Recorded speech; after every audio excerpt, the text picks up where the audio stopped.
नमस्कार मंडळी, welcome back to my channel. मी शिवानी तुम्हा सर्वांचं माझ्या यूट्यूब चॅनलवर अगदी मनापासून स्वागत करते. रोजच्या नाश्त्यामध्ये पोहे उपमा आपण खाऊन कंटाळतो, म्हणून मी आज त्याच पोह्यांपासून एक छान आणि वेगळी भन्नाट रेसिपी घेऊन आली, जी तुम्ही एकदा कराल तर तुम्ही सारखी बनवून खाल याची मला 100% खात्री आहे. चला तर मग आजच्या आपल्या मस्त आणि भन्नाट रेसिपीला लगेचच आपण सुरुवात करूयात. तर सुरुवातीला एक वाटण बनवून घेऊ. त्यासाठी मिक्सरच्या भांड्यामध्ये पाव वाटी सुकं किसून घेतलेलं खोबरं घेतलं. त्यामध्ये आता आपण 7 ते 8 लसणाच्या पाकळ्या आणि 1 इंच आल्याचे काप घातले. थोडीशी कोथिंबीर घालायचं आणि पाणी न घालता आता हे संपूर्ण वाटण आपल्याला कोरडं असं वाटून घेणार आहोत. आपलं वाटण जे आहे ते अगदी छान असं वाटून तयार झालेलं आहे. आता हे जे वाटण आहे ते आपण एका दुसऱ्या वाटीमध्ये काढून घेणार आहोत आणि त्याच मिक्सरच्या भांड्यामध्ये आपण आता एक मध्यम आकाराचा टोमॅटो घेतला आणि तो आता आपण बारीक असा वाटून घेणार आहोत किंवा टोमॅटोची प्युरी करून घेतोय. तुम्ही इथं हवं तर टोमॅटो खिसून पण घेऊ शकता. टोमॅटोची प्युरी पण रेडी झाली. आता आपण लगेचच पुढची कृती करू. तर त्यासाठी इथं बघा एका कढईमध्ये आता आपण 2 ते 3 मोठे चमचे तेल घातलं. तेल चांगलं गरम झालं की त्यामध्ये आता आपण 1 चमचा इतके जिरे घालूयात. जिरे फुलले की 5 ते 6 कढीपत्त्याची पानं घातली आणि 2 मध्यम आकाराचे कांदे बारीक चिरून घेतले होते तर ते वापरले. आता कांदा जो आहे तो हलकासा गुलाबी रंग येईपर्यंत परतवून घ्यायचा. कांदा चांगला गुलाबी रंगावरती आलाय. आता ह्यामध्ये आपण जे वाटून घेतलेलं हिरवं वाटण होतं तर ते घालतोय आणि गॅस मध्यम करून 3 ते 4 मिनिटात आपण हे वाटण जे आहे ते चांगलं असं परतवून घेतोय. कारण ह्यामध्ये वापरलेलं सुकं खोबरं, आलं, लसूण हे संपूर्णपणे कच्चे होते. त्याचा कच्चेपणा जायला हवा. तर 3 ते 4 मिनिटं परतलं. छान असं तेल पण सुटलेलं आहे. आता ह्यामध्ये आपण मगाशी बारीक करून घेतलेली टोमॅटोची प्युरी ती घालतोय आणि ती पण सगळी चांगली मिक्स करून ना 2 ते 3 मिनिटं परतवून घ्यायची. टोमॅटोला थोडासा आंबटपणा आणि कच्चेपणा असतो, तो जायला पाहिजे. आता टोमॅटोची प्युरी आणि वाटण पण बघा सगळं चांगलं परतलं गेलंय. आता गॅस अगदी बारीक करून मसाले घालू. सुरुवातीला पाव चमचा इतकी हळद पावडर, 1 चमचा काश्मीरी लाल तिखट, 1 चमचा धने पूड घातली आणि 1 चमचा गरम मसाला, 2 मोठे चमचे कांदा लसूणची चटणी वापरली. आता हे सगळं मिक्स करून घेऊयात. ह्यामध्ये काश्मीरी लाल तिखट जे वापरलं तर रंगासाठी वापरलेलं आहे. हे सगळं बघा चांगलं असं मिक्स करून घेतलं. मसाले चांगले असे मिक्स झालेले आहेत. छान असे वाटणासोबत बघा अगदी एकजीव झालेले आहेत. आता ह्यामध्ये 1 वाटी इतकी मटकी घातली. आता मटकीला बघा चांगले असे मोड आले होते. आता ह्या वाटणासोबत म्हणजेच तेलावरती जेव्हा मटकी आपण 2 ते 3 मिनिटं चांगली परततो ना, तेव्हा मटकीला चव खूप छान येते. त्यामुळे नेहमी लक्षात ठेवा जेव्हा मटकी करतो त्यावेळी ती वाटणामध्ये किंवा तेलामध्ये 1-2 मिनिटं चांगली परतवून घ्यायची.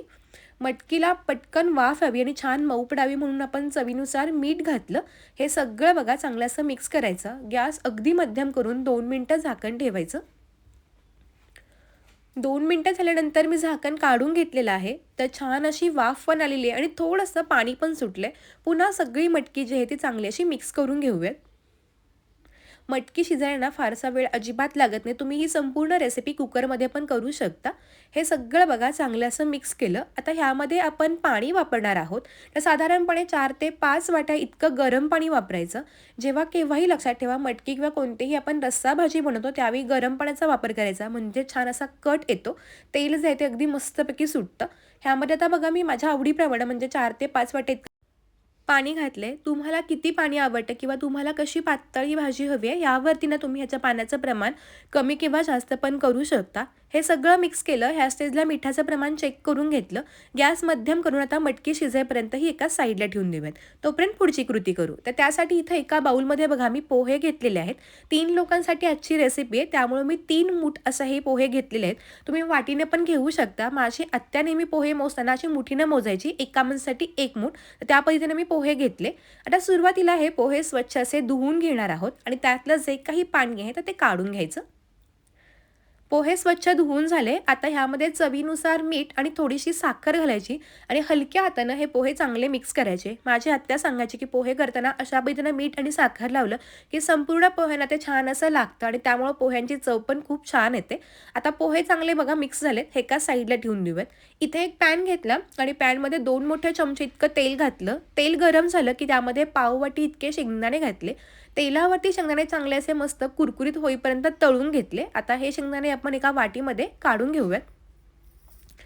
आता त्याच तेलामध्ये आपण 1 चमचा इतके मोहरी घालायचे. मोहरी छान तडतडले की त्यामध्ये 1 चमचा जिरे घालायचे.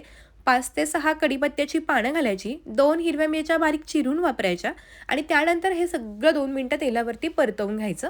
आता ह्यामध्ये 2 मध्यम आकाराचे कांदे घेतले होते, ते मी बारीक चिरून घेतले होते, तर ते वापरले. आता कांदा पण बघा सगळा चांगला परतायचा. छान असा गुलाबी रंग आलाय. आता ह्यामध्ये आपण पाव चमचा हळद पावडर घातली. ही पण सगळी चांगली मिक्स करायची. आता आपण नेहमी गाड्यावरती जेव्हा पोहे खातो ना, तेव्हा त्या पोह्यांचा लेमन कलर येतो. तर तो कशामुळं? तर हळद घातली की ह्यामध्ये अर्ध्या लिंबाचा रस घालायचा. यामुळे पोह्यांचा रंग ना असा लेमन कलर येतो. अगदी पिवळे-पिवळे असे पोहे दिसत नाहीत. बाहेरसारखे विकतसारखे पोहे दिसतात. हे सगळं मिक्स करून घेतलं. आता ह्यामध्ये भिजवून घेतलेले पोहे आणि तळून घेतलेले शेंगदाणे घातले. हे सगळे बघा या फोडणीमध्ये मिक्स करून घेऊयात. आता इथं आणखीन एक गोष्ट मी तुम्हाला सांगते, जेव्हा पोहे आपण पॅनमध्ये घालणार असतो, त्यावेळी पुन्हा जे पोहे आहेत, ते हलक्या हातानं मिक्स करून घ्यायचे, म्हणजे पोहे सुट्टे होतात. डायरेक्ट पॅनमध्ये आल्यामुळे ते गिलका होत नाहीत. आता हे मिक्स करून 2 मिनिटं वाफ काढून घ्यायची. 2 मिनिटात इथं वाफ येते, तोपर्यंत इकडं मटकी पण बघा चांगली अशी शिजते. आता पोह्यांना चांगली वाफ आलेली आहे, तर पुन्हा हे सगळे चांगले मिक्स करून घेऊयात. आता पोह्यांचा रंगही छान आला आणि टेस्ट पण बघा खूप छान आले. ह्या स्टेजला मीठ किंवा साखर जे काही कमी असेल ते पण तुम्ही याच्यामध्ये ॲड करू शकता. तुम्हाला जर पोहे वाटले की फारच कोरडे झालेले आहेत, तर थोडासा पाण्याचा हबकारा मारून पुन्हा 2 मिनिटं झाकून वाफ काढून घ्यायची. पण आज आपण ना तर्री पोहे बनवतोय, त्यामुळे जरी थोडेसे पोहे कोरडे असतील तरी पण चालतील. वरून भरपूर सारी बारीक चिरून घेतलेली कोथिंबीर घालायची आणि आपले मस्तपैकी असे गरमागरम वाफाळलेले मस्त असे हे कांदे पोहे जे आहेत ते रेडी झाले. इकडे कांदे पोहे होईपर्यंत तिकडे आपल्या बघा मटकीचा जो कट आपण बनवला होता त्याला पण छान अशी उकळी आली आणि तर्री पण बघा अगदी मस्त आलेली आहे. पुन्हा सगळं चांगलं मिक्स करून घ्यायचं आणि मटकी चांगली शिजली का हे पण बघून घ्यायचं. आता एका बाजूला पोहे झाले, एका बाजूला मटकीचा कट पण छानपैकी रेडी झालाय आणि मटकी पण बघा छानपैकी शिजलेली आहे.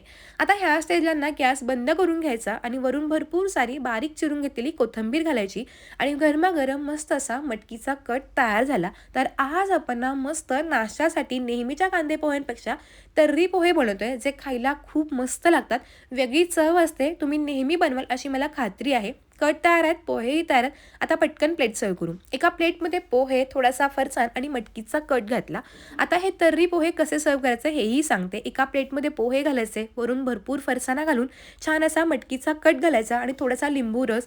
आहा! चव अगदी मस्त लागते. जिभेवर रेंगाळणारी चव आहे. तर तुम्हाला माझी आजची ही तर्रीदार असे पोहे कसे वाटले किंवा मटकी पोहे कसे वाटले हे कमेंट करून सांगायला विसरू नका.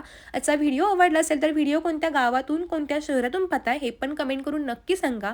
पुन्हा अशा छान आणि सोप्या व्हिडिओसोबत भेटूयात. तोपर्यंत मस्त राहा, खात राहा, स्वतःची काळजी घेत राहा. धन्यवाद. Bye bye.